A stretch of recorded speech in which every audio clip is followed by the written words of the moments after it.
विकल्प बहुत मिलेंगे मार्ग भटकने के लिए। विकल्प बहुत मिलेंगे मार्ग भटकने के लिए, लेकिन संकल्प एक ही काफ़ी है मंजिल तक जाने के लिए। तो हेलो दोस्तों, कैसे हैं आप लोग? आशा करते हैं कि आप लोग बहुत अच्छे होंगे और अपनी पढ़ाई को बहुत ही अच्छी तरीके से कंटिन्यू कर रहे होंगे।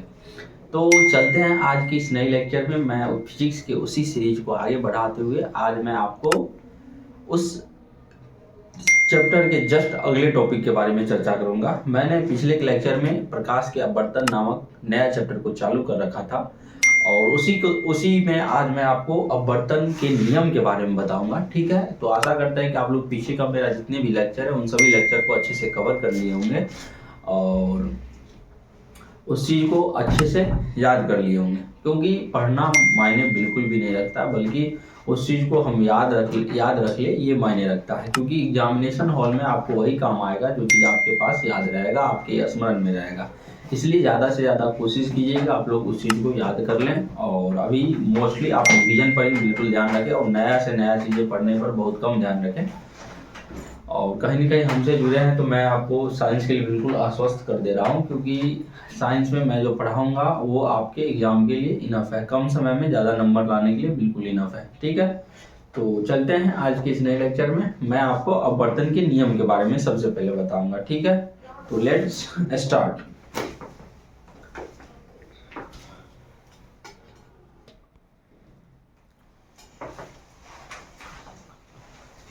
इससे पहले मैंने प्रकाश के अपवर्तन के बारे में बताया था। अब मैं प्रकाश के अपवर्तन के नियम के बारे में बताऊंगा।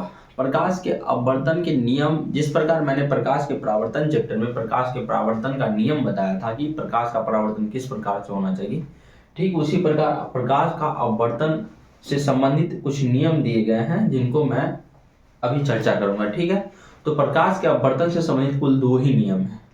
ठीक है, तो सबसे पहले पढ़ लेता हूं उसको। पहला नियम, प्रकाश के अपवर्तन का कुल 2 नियम है। पहला नियम है आपतित किरण, अपवर्तित किरण और आपतन बिंदु पर डाला गया लंब अर्थात अभिलंब तीनों एक ही तल में होते हैं। अब आप लोग सोचिएगा कि आपतित किरण क्या होता है, तो परावर्तन चैप्टर में मैंने बताया था कि आपतित किरण, तो वही आपतित किरण के बारे में यहाँ चर्चा हो रही है। ठीक है, और अपवर्तित किरण क्या होता है, तो परावर्तन के चैप्टर में मैंने परावर्तित किरण की चर्चा किया था। अपवर्तन का चैप्टर में ठीक उसी प्रकार वो परावर्तन के चैप्टर में जो परावर्तित किरणें थी वही अपवर्तन के चैप्टर में आके अपवर्तित किरणें बन जाती है। अब कैसे, यहाँ पे ये एक डायग्राम देख रहे होंगे जिसमें आप देख लीजिए ये किरण है, कोई आपतित किरण है। ठीक है, और ये सघन माध्यम है, ये विरल माध्यम है। मैंने सघन माध्यम और विरल माध्यम के बारे में चर्चा पिछले क्लास में कर दिया है कि जिस माध्यम का घनत्व अधिक हो उसे सघन माध्यम कहते हैं और जिस माध्यम का घनत्व कम हो उसे हम विरल माध्यम कहते हैं, अथवा जिस माध्यम में प्रकाश का चाल कम हो उसे सघन माध्यम कहते हैं, अथवा जिस माध्यम में प्रकाश का चाल अधिक हो उसे विरल माध्यम कहते हैं। तो ये चीजें आप लोग को स्पष्ट होंगी। ठीक है, तो ये एक सघन माध्यम है और ये एक विरल माध्यम है। मान लीजिए ये कोई द्रवीय माध्यम है और ये गैसीय माध्यम है। द्रवीय माध्यम सघन माध्यम होता है, गैसीय माध्यम की तुलना में ज्यादा घनत्वदार होता है द्रवीय माध्यम, इसलिए द्रवीय माध्यम को सघन माध्यम कहेंगे और गैसीय माध्यम को क्या कहेंगे, विरल माध्यम कहेंगे। तो मान लीजिए कोई किरण है जो सघन माध्यम में अभी, ठीक है, सघन माध्यम से जाती हुई इस माध्यम विरल माध्यम में प्रवेश कर रही है। ठीक है, तो ये जो किरण है विरल माध्यम में प्रवेश करती है, तो ये क्या होगा, प्रवेश करने के बजाय जैसे ही यह सघन माध्यम से विरल माध्यम में प्रवेश करेगी तब क्या होगा, इसका जो मार्ग जो होगा, उसका जो दिशा होगा वो परिवर्तित हो जाएगा। परिवर्तित होकर देख लीजिए अभिलंब से दूर भाग गया यहाँ पे, और ये जो है, और कब कब अविलंब से दूर भागेगा ये किरणें और कब कब अविलंब से पास नजदीक आएगा, ये चीजें मैं आपको जस्ट आगे बता दे रहा हूँ। ठीक है, ये चीजें मुझे पहले ही बताना चाहिए था लेकिन जस्ट इसके बाद में बता दे रहा हूँ। ठीक है, यहाँ पे मान लीजिए ये आपतित किरणें हैं। हाँ, ये चीज फैक्ट को याद कर लीजिएगा कि जब कोई प्रकाश की किरणें सघन माध्यम से विरल माध्यम में जाती है तब क्या होता है कि प्रकाश की जो आप किरणें होती है वह क्या होती है, अविलंब से दूर हट जाती है। क्या होती है, अविलंब से दूर हट जाती है। लेकिन जब विरल माध्यम से सघन माध्यम में प्रवेश करती है तो अविलंब की ओर ऐसे करके झुक जाएगी। देखिए यहाँ पे ये किरणें सीधे जाना चाहिए, इस मार्ग पे जाना चाहिए और ये अविलंब रहा। क्या होता है, अविलंब से देखिए इस मार्ग पे जाना चाहिए लेकिन इससे क्या हो गया है, दूर हट गई है, यहाँ पे आ गया है, लेकिन यहाँ पे चल गया, इसका दिशा परिवर्तित हो गया, इसका पथ परिवर्तन हो गया। तो इस चीज को आप लोग याद रखिएगा। ठीक है, अपवर्तित किरणें होता है प्रकाश के अपवर्तन की क्रिया के दौरान आपतित किरणें अपवर्तन के बाद क्या कहलाती है? अपवर्तित किरणें कहलाती है। ठीक है, तो ये चीजें आप लोग परिभाषा के रूप में याद कर सकते हैं, परिभाषा खुद से बना सकते हैं डायग्राम में। हाँ, अपवर्तन कोण के बारे में पूछा जाए तो अपवर्तन कोण के बारे में पूछा जाए या अपवर्तित कोण के बारे में पूछा जाए तो कहिएगा प्रकाश के अपवर्तन के क्रम में अपवर्तित किरणें और ये अभिलंब, मैंने ये अभिलंब खींच दिया है। ठीक है, ये किरणें ऐसे जा रही है, ये अभिलंब खींच दिया है। प्रकाश के अपवर्तन के क्रम में अपवर्तित किरणें और अभिलंब के बीच जो कोण बनता है उसको क्या कहते हैं? अपवर्तन कोण कहते हैं। ठीक है, इस चीज को आप लोग याद रखिएगा। हाँ, और ये चीजें आपतित किरणें, अपवर्तित किरण और आपतन बिंदु, ये रहा आपतन बिंदु, जहां पे आपतित किरणें टकराती है उसे आपतन बिंदु कहते हैं। आपतन बिंदु पर डाला गया लंब अर्थात अभिलंब, तीनों एक ही तल में होते। तीनों एक ही तल करने का मतलब है कि तीनों का जो है तल, ये तल है, ये बिल्कुल क्या होगा? एक समान होगा। ठीक है, इस चीज को याद रखिएगा। और दूसरे नियम के बारे में मैं चर्चा कर दे रहा हूं। तो प्रकाश के अपवर्तन के दूसरे नियम को स्नेल का नियम कहते हैं।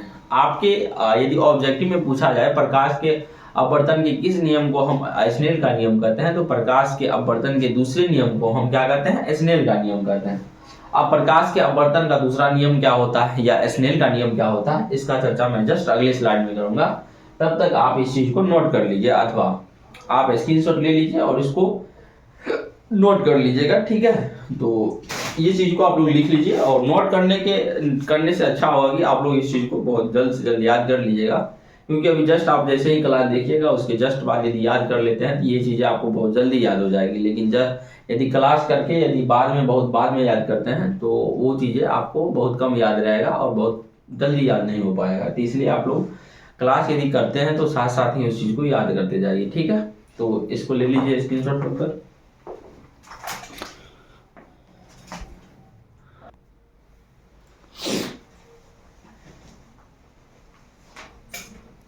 अब मैं आपको प्रकाश के अपवर्तन से संबंधित जो दूसरे नियम है उस नियम के बारे में चर्चा करूंगा। ठीक है, तो प्रकाश के अपवर्तन के दूसरे नियम को स्नेल का नियम कहते हैं, जो मैं आपको पिछले स्लाइड में बता चुका हूं। ठीक है, तो इस स्लाइड में मैं आपको प्रकाश के अपवर्तन का जो दूसरा नियम है उसके बारे में बताऊंगा। उससे संबंधित कुछ लैंग्वेज है, इनको सबसे पहले देख लेते हैं। ठीक है, तो स्नेल का नियम या प्रकाश के अपवर्तन का दूसरा नियम ब्रिटेन के महान भौतिकवादी वैज्ञानिक स्नेल साहब ने, भौतिकवादी होता है जो फिजिक्स का ज्ञाता होता है, जो फिजिक्स के बारे में रिसर्च कर लिए होते हैं, जो फिजिक्स का वैज्ञानिक होता है, उसी को क्या कहते हैं? भौतिकवादी वैज्ञानिक।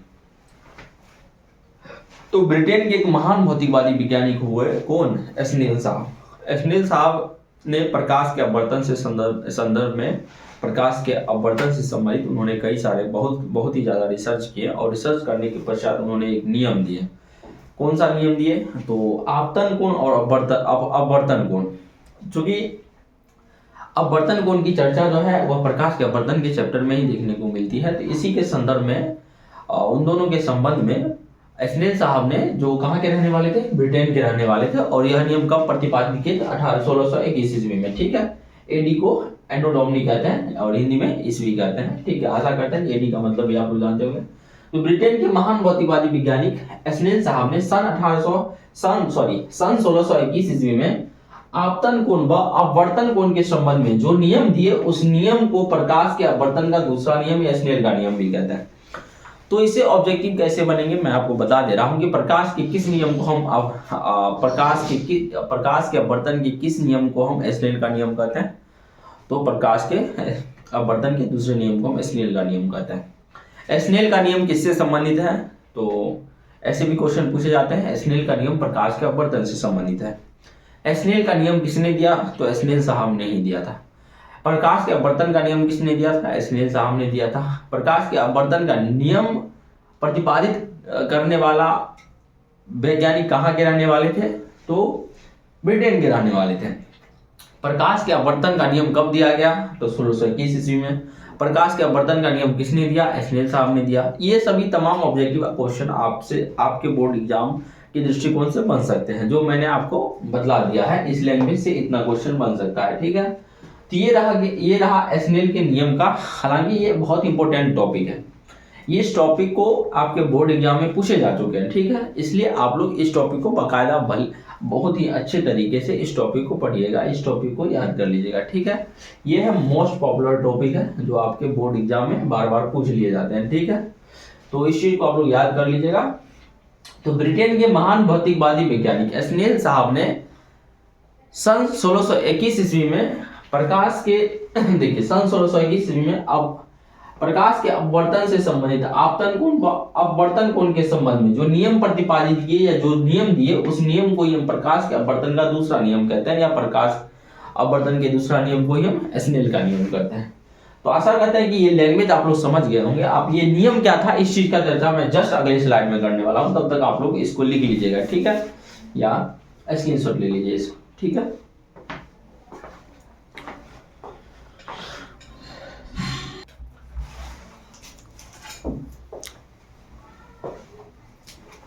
अब मैं प्रकाश के अपवर्तन के दूसरे नियम के बारे में चर्चा कर लेता हूं, ठीक है। तो मैं उस नियम से संबंधित लैंग्वेज को मैंने पिछले स्लाइड में बता दिया हूं, और उसका जो मूल नियम है ये इस स्लाइड में मैं आपको बता दे रहा हूं। उसके बाद का लैंग्वेज जो होगा अकॉर्डिंग टू इट्स लॉ, इस नियम के अनुसार मैं जिस प्रकार लिखा रहा हूँ, जिस क्रम में लिखा रहा हूँ, जिस प्रारूप में लिखा रहा हूँ, जिस फॉर्मेट में लिखा रहा हूँ, ठीक उसी प्रकार आपको एग्जामिनेशन में यही फॉर्मेट में लिखना है और यही सब लिखना है, ठीक है।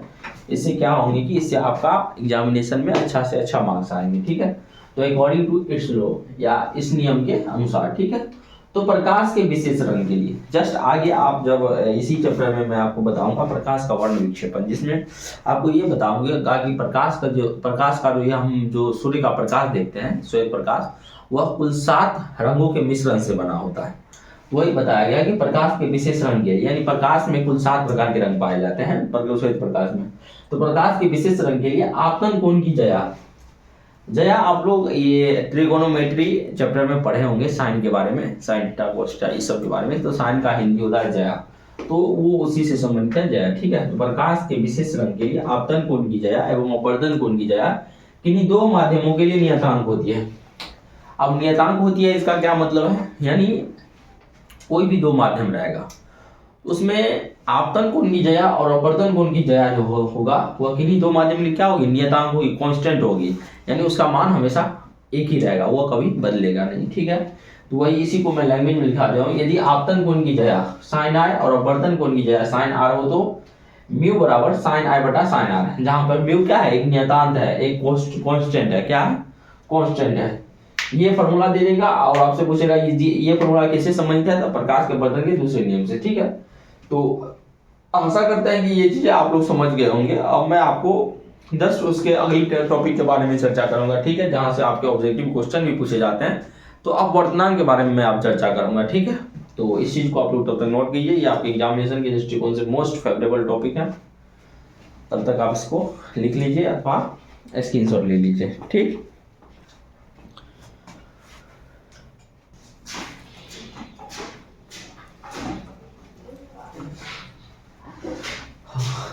अब मैं आपको जस्ट अगले टॉपिक के बारे में चर्चा कर रहा हूँ, जिसका नाम है क्या, अपवर्तनांक, जिसको इंग्लिश में हम कहते हैं रिफ्रैक्टिव इंडेक्स कहते हैं। तो इसके बारे में सबसे पहले मैं चर्चा कर दे रहा हूँ। तो अपवर्तनांक किसी माध्यम का वह गुण होता है, माध्यम 3 ही प्रकार में होता है, एक होता है ठोस माध्यम, एक होता है द्रव माध्यम, एक होता है गैसीय माध्यम। तो इन तीनों माध्यम में अपवर्तनांक का गुण पाया जाता है, और इन तीनों माध्यम में क्या ऐसा गुण है जो अपवर्तनांक का निर्धारण करता है, तो उसके बारे में हम चर्चा कर लेते हैं। तो किसी माध्यम का वह गुण जिसके द्वारा उस माध्यम में प्रकाश की चाल का निर्धारण होता है, किसी माध्यम का वह गुण जिसके द्वारा उस माध्यम में प्रकाश की चाल का निर्धारण होता है, उसे उस माध्यम का अपवर्तनांक कहते हैं। किसी माध्यम का वह गुण जिसके द्वारा उस माध्यम में प्रकाश की चाल का निर्धारण होता है, उसे उस माध्यम का अपवर्तनांक कहते हैं। तो ये चीजें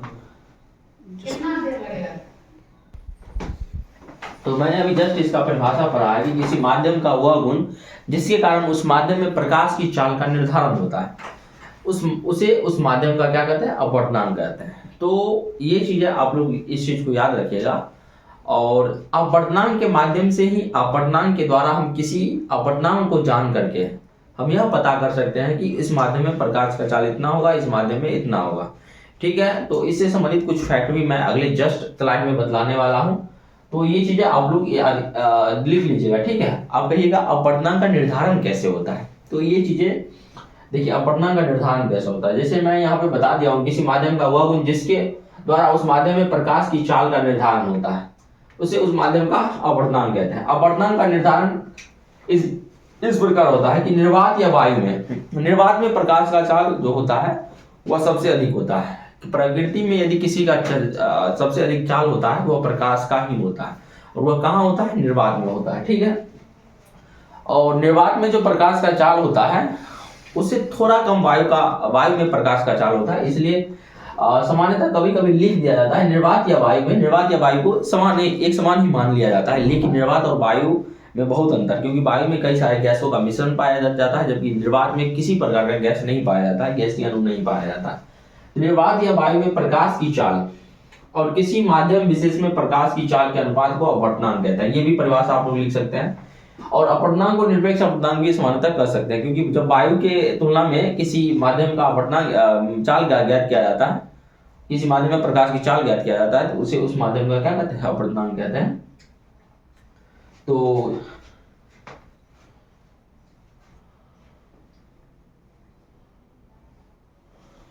ये चीजें आप लोग याद रखिएगा, ठीक है। तो इसको निरपेक्ष अपवर्तनांक तब कहते हैं जब किसी भी माध्यम का अपवर्तनांक वायु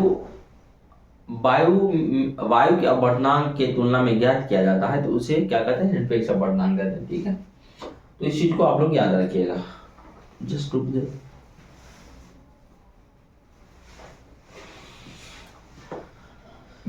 तो निर्वात या वायु में प्रकाश की चाल व किसी माध्यम विशेष में प्रकाश की चाल के अनुपात को क्या कहते हैं, अपवर्तनांक कहते हैं।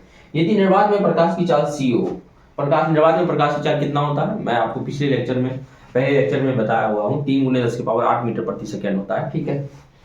और माध्यम विशेष में प्रकाश की चाल यदि CM हो तो उस माध्यम का अपवर्तनांक, मैंने क्या कहा था, प्रकाश की चाल, ये वायु या निर्वात में प्रकाश की चाल ये हो गया, और किसी माध्यम विशेष में प्रकाश की चाल के अनुपात, ये अनुपात हो गया CO/CM। तो ये हो गया क्या, अपवर्तनांक का सूत्र हो गया, अपवर्तनांक निकालने का, ठीक है। अब मैं अपवर्तनांक से संबंधित कुछ फैक्ट के बारे में चर्चा करूंगा जो आपके बोर्ड एग्जाम में सीधे डायरेक्टली पूछ लिए जाते हैं ऑब्जेक्टिव में, ठीक है। तो तब तक आप इसको नोट कीजिए। अब मैं आपको उस फैक्ट के बारे में ही जस्ट चर्चा करूंगा, इसको आप स्क्रीनशॉट ले लीजिए अथवा इसको आप नोट कर लीजिए, ठीक है। अब प्रकाश के अपवर्तन से संबंधित मैं कुछ फैक्ट के बारे में चर्चा करूंगा जो आपके बोर्ड एग्जाम में ऑब्जेक्टिव के दृष्टिकोण से काफी ही महत्वपूर्ण माने जाते हैं। जिसमें सबसे पहला फैक्ट है कि जिस माध्यम का अपवर्तनांक अधिक होता है उस माध्यम में प्रकाश की चाल सबसे कम होती है। यानी जिस माध्यम का अपवर्तनांक अधिक निकलेगा उस माध्यम में प्रकाश का चाल कम होगा, और जिस माध्यम का अपवर्तनांक कम होगा उस माध्यम में प्रकाश का चाल अधिक होगा। प्रकृति में सबसे अधिक अपवर्तनांक हीरा में होता है। हीरा कौन सा माध्यम है, हीरा एक ठोस माध्यम है। हीरा में का जो अपवर्तनांक होता है वो प्रकृति में सबसे अधिक होता है। प्रकृति में सबसे अधिक अपवर्तनांक कितना अभी तक मेजरमेंट किया गया था, 2.42, जो कि किसका है, हीरा का है। तो प्रकृति में सबसे अधिक अपवर्तनांक हीरा का होता है जो 2.42 के करीब होता है, ठीक है। इसलिए प्रकृति में हीरा में प्रकाश की चाल सबसे कम होती है। तो प्रकाश की चाल सबसे कम कहाँ होता है, तो हीरा में होता है, ठीक है। डायमंड हीरा में होता है, ठीक है। और इसलिए हीरा को प्रकृति का सबसे कठोर पदार्थ भी माना जाता है, ठीक है, क्योंकि उसका अपवर्तनांक सबसे अधिक होता है, इसलिए हीरा को सबसे कठोर पदार्थ माना जाता है और हीरा में प्रकाश का चाल सबसे कम होता है।